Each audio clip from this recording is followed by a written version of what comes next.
Hi, and welcome to another repaint video. This time I'm making a sleeping beauty named Mara.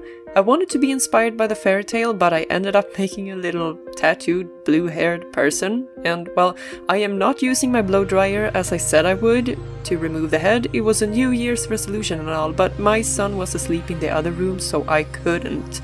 As usual, I start cutting the hair close to the scalp and then scraping it out with a flat screwdriver. Her hair was filled with glue and sticky stuff, so this part was pretty satisfying.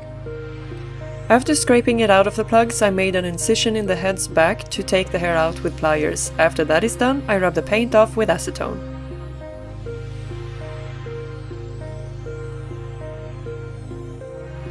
I intended for her to have a ball joint in the torso, but then thought better of it. She is probably the most simple custom I've made in a while. I have made many modifications and extras since I made my snowman, but you know, it's nice sharing the not overly complicated projects too, once in a while.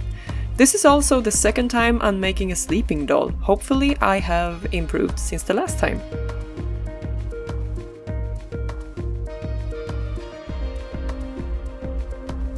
The face is ready for Mr. Super Clear, but let's move on to the body for now. Sometimes the bodies have prominent seams, and especially for one that is not going to have that much clothing, I fix it with my X-Acto knife and some sanding.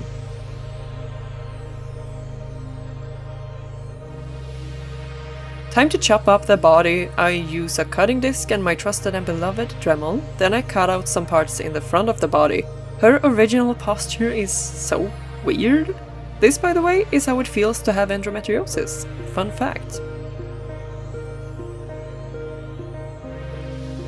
And this always gives me a mini heart attack. It's easy to change, but you never know where the part of the disc ends up. Always wear glasses, people. Now I can take out the piece with my pliers. That hurt my finger. To make it bendable forward, I cut a bit in the back before doing the same thing right below the chest. Here I'm sanding the worst parts off. And this, well, I had to adjust the moving range for the legs. Awkward. Finally, I can present the body parts.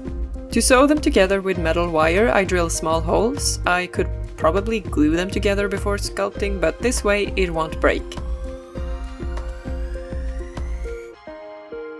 To hide the wires, I make some grooves with a cutting disc.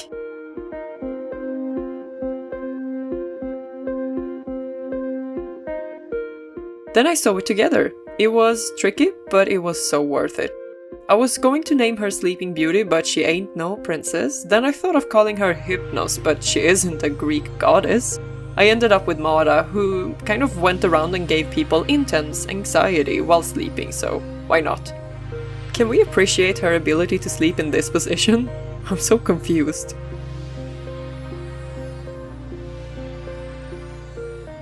I try to hide the wire in the cracks before using my glue gun to fill them in a bit. And there we go. I realized there is a lot of doll nudity in this video. I sincerely hope it doesn't get taken down, but you never know, you know. Here I'm just sanding a bit to prepare for epoxy clay. One of the knees was a bit split in half, so I used some super glue and a clothespin to fix it. Finally, time for some sculpting! Notice my fancy black latex gloves. I had been watching a website for them to restock. It took me less than 60 seconds to order them after they supplied them, probably the fastest shopping I have done ever. But it's tough finding disposable gloves these days. I smoosh it onto the doll using water to smoothen it down further.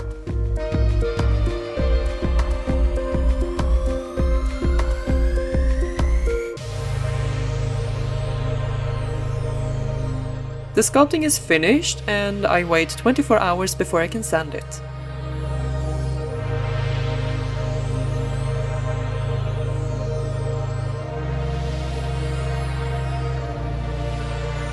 To remove residue from the legs, I use an eraser sponge, then she's ready for some airbrushing. I was so nervous. I didn't know if I could manage to fix the right color. I wanted it to blend in really well, so I started with some magenta and white to get the right lightness, then I compared it to the skin color, I realized it needed a bit of yellow, it turned out a bit too yellow, so I added some more magenta. It wasn't light enough, so I added some more white in the airbrush. Then I just airbrushed away, painting thin layers at a time.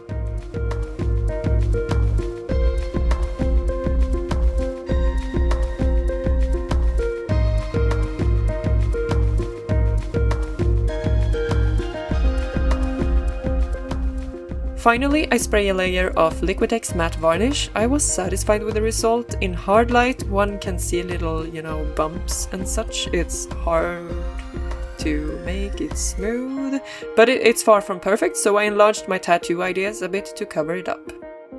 I decided on some Japanese-inspired tattoos. I say inspired because this is in no way representative of a real one. I was just inspired. So I made some waves, a dragon, some chrysanthemums, I guess, and those, cool black patterned ones. You'll notice. I'm planning on a Japanese tattoo covering my back. I have a hard time finding an artist that can pull it off nearby. It's a big piece, and I want it well made. Hopefully a lot better looking in the end than the one I made for this doll. I should have used more reference pictures. I'm a bad artist. By the way, while sculpting, I was thinking of adding more curves to her. I decided against it though. Catering to modern body standards, it's not really my thing. She has a body, good for her. I mean, it's made of plastic, but still good for her.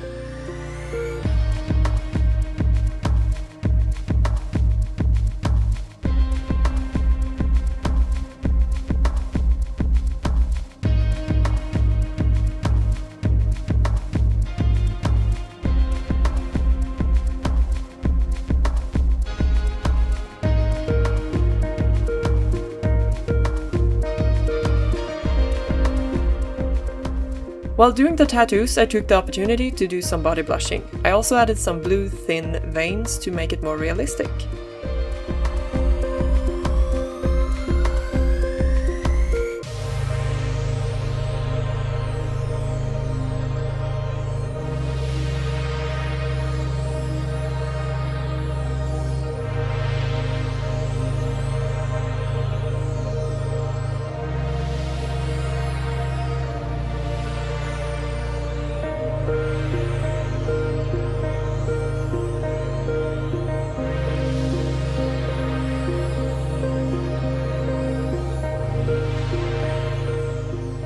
The hands got some blushing and veins too.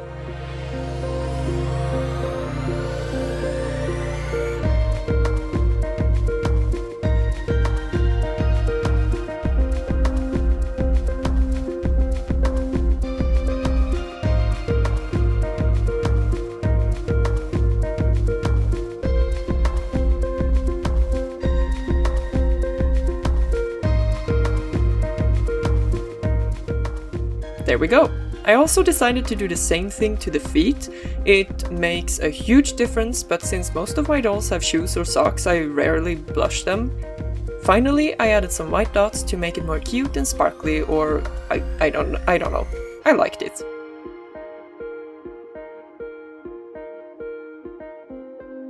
With the body done, I can start working on the head. I decided to reroot again to give the hair the volume I wanted, so it's the same procedure as my cupid.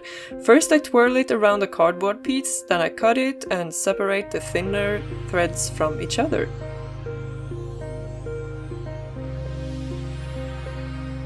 I'm so glad I have this stash of yarn, it allows me to create some beautiful combinations.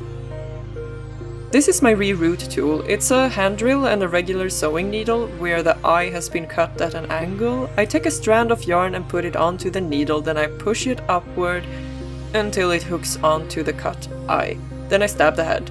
And I do this multiple times. I make it denser at the hairline and reroot all around it first before I fill the rest. Here I'm adding a lot of it where the parting will be.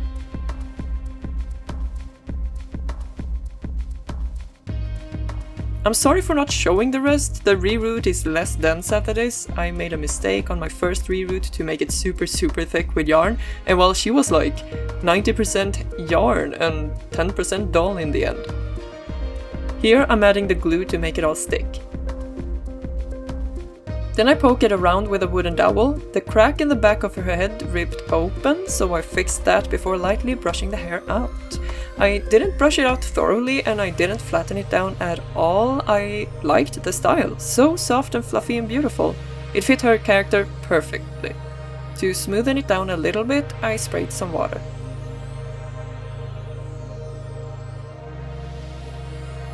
Some strands had to be moved over to the other side of the parting to fill some gaps.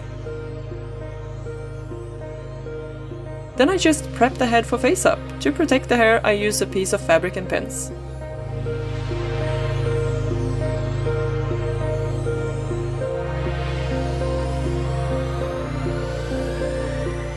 Her mouth is supposed to be a bit open. I've never done this before and maybe it would have been cooler with some teeth showing, but I was happy with my choice. And I love using pastels, it makes the lips looking so soft. Then I boop some red pastels onto the nose tip too, for the cuteness. Then I proceed with lines. I loved painting her face because I got the chance to spend time working on the blushing. I usually do that more as an afterthought, but this time it was the main attraction. Here I'm drawing the lashes. To make the pencil pointy, I draw a bit on a piece of watercolor paper. Fine-grained sandpaper should also work really well. I draw the lashes lightly and work on them on every layer, adding more and more colors.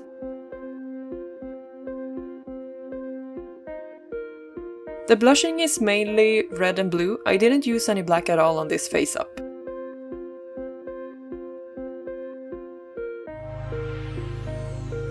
I also added definition to the nose. I don't know why I don't do this on all my customs, it really does a lot to the face.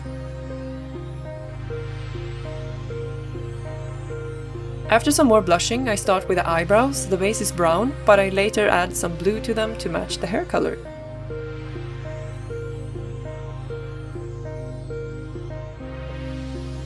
With the help of my eraser pen, I erased some stripes. I don't know if this added something or not to the face up, it was an experiment. Then I add some more general blushing. Blushy blush blush.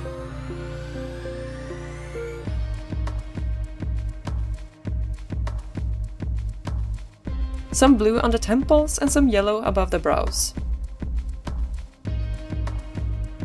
Then I add some highlights before I spray with Mr. Super Clear to save the progress. The second layer, more lashes, more blushing.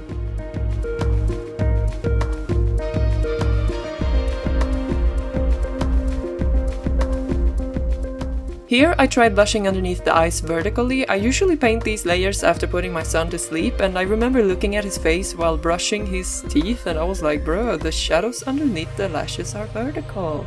Who would have guessed, since the lashes are vertical and everything, but hence I had to try recreating it, and so I did. This is the part where I added blue to the eyebrows, then I used a black pencil to create the strands. I also added some blue veins on the eyelids, temples and parts of the face.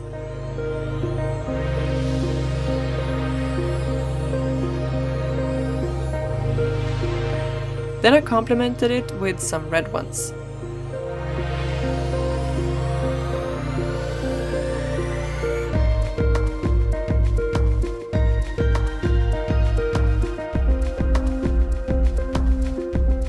I use a black pencil to make some skin imperfections, then I create some freckles with pastels and water.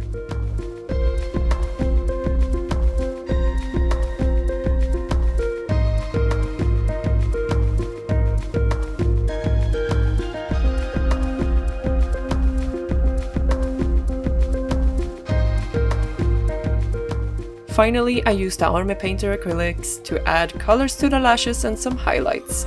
I didn't use pure black acrylics for the lashes in the beginning, instead I used a mix of black and brown, then I added white acrylics.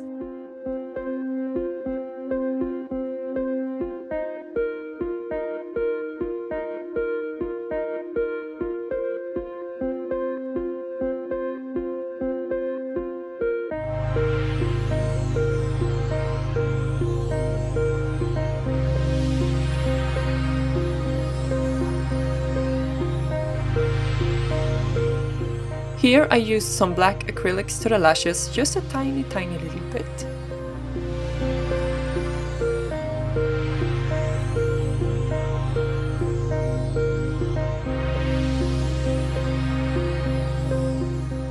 this is the coolest thing, Black 3.0. It took 2 months for it to arrive, but I am looking forward to using it in future projects.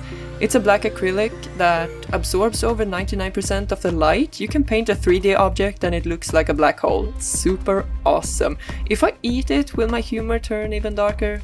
Who knows? I decided to add some red mixed with brown to the lips. Then it was time for some Tamiya gloss varnish.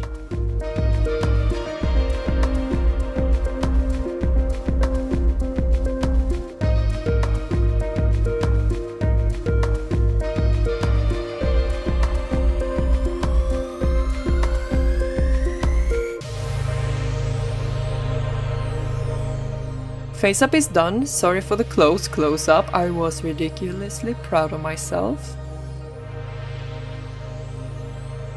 To attach the head easier to the body, I make 3 small incisions inside the neck. This is always nerve-wracking. Will the face up crack? It might. Will the neck peg break? It hasn't happened in a while, so statistically speaking, the risk is pretty high. To lower the risk of a face cracking up, I cut off these flaps.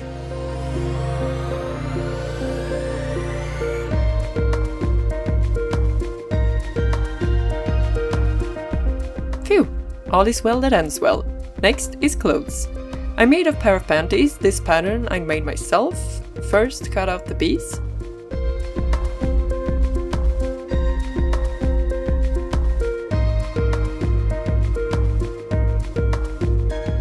Then you zigzag along the edges before sewing it together like such. They turned out okay, fitted all fine after the modifications and all, but I wanted to make her a pair of pants too, so that's what I did. This pattern, however, is bought from DJ Requiem on Etsy. I'll leave a link in the description. It's effortless to make and it fits really, really well.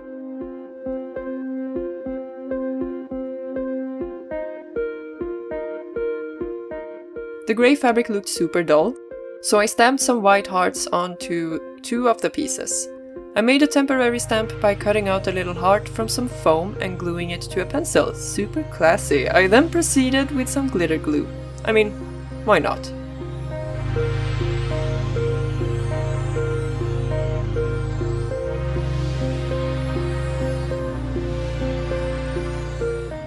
The pieces are ready to be assembled. I start with sewing the front pieces together, then the back pieces like such.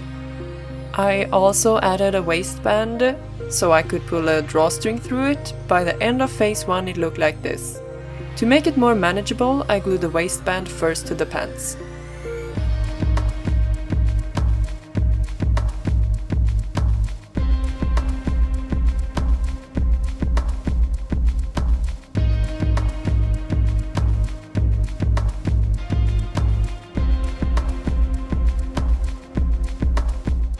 After drying, I detached the paper clips and did some work with the sewing machine.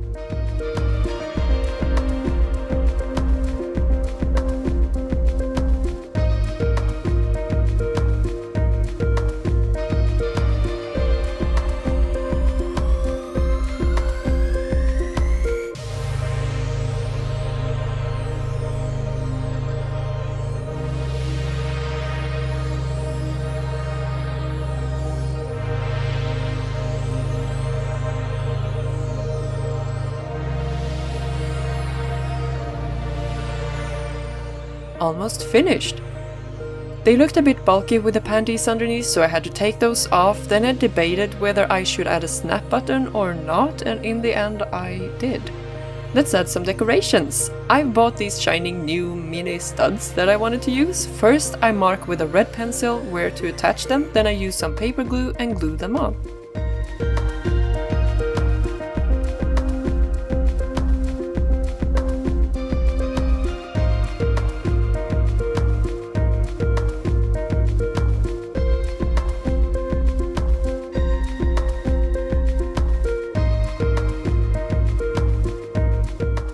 I also made her a little necklace out of a metal wire. It kind of looked Celtic, it's pretty cute.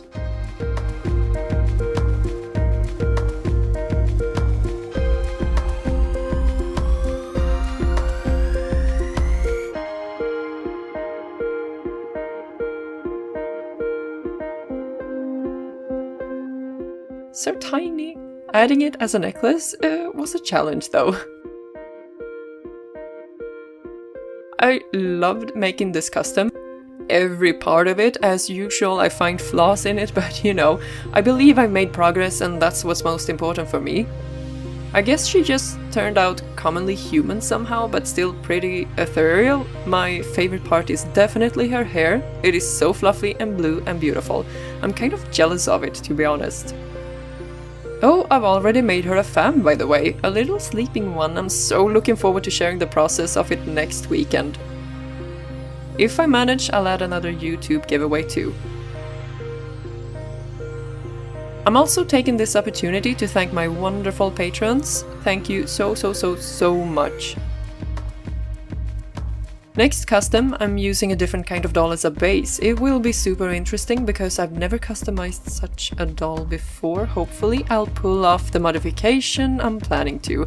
I mean, who knows? Every once in a while these cursed customs occur and everything goes wrong. Those times I'm super grateful for the easier ones, like this sleeping one.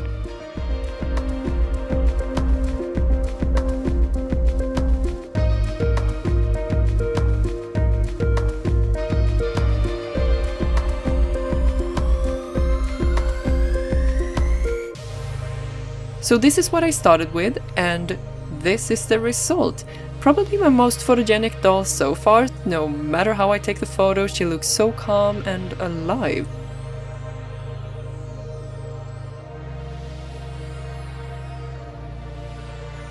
I hope you enjoyed watching the process of my sleeping Mara. I'll add an Etsy link in the description if someone wants to adopt her, I don't know, but that was all from me for now.